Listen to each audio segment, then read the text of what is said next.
正都是我的。对，你看，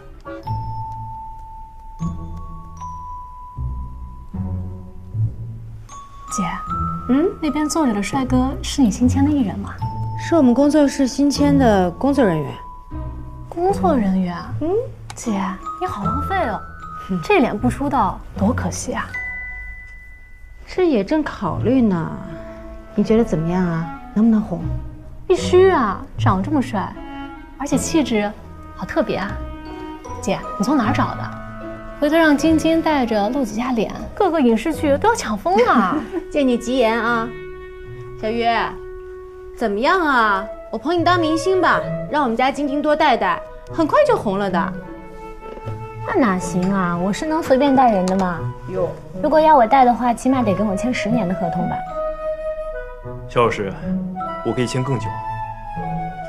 哦，那赚的钱怎么分呢？您给我留点生活费就可以了。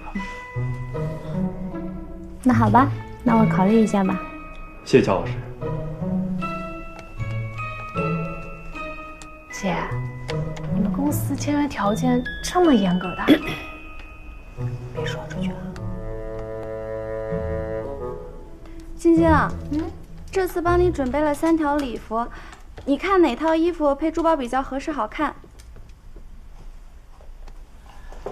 画完了是吧？啊，那个小周，你带各位老师到楼下喝个下午茶，先休息一下，等到出发的时候我们再一起走，好吧？啊，谢谢啊，辛苦了，照顾好各位老师啊。拜拜。拜。礼服一会儿再换吧，先做采访。但是媒体的人会比较敏感，于老师在这儿。哦，我去找个地方，等活动开始。哎呀，非得给人安排个采访。哎呀，不长的啊。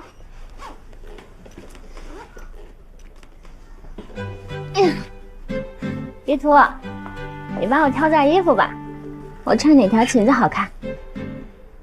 都好看。一点诚意都没有，你过来嘛，你过来选嘛。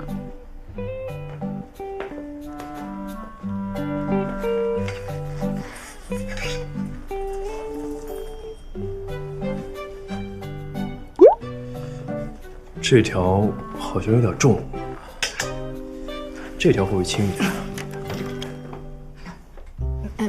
没事啊，你们聊你们聊。你选择的角度真的好特别啊，这几条裙子都有点露，你不会介意吧？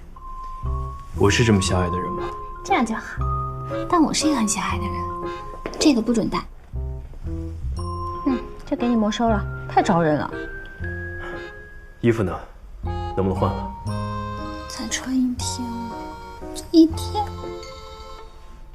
太招人了。反正都是我的。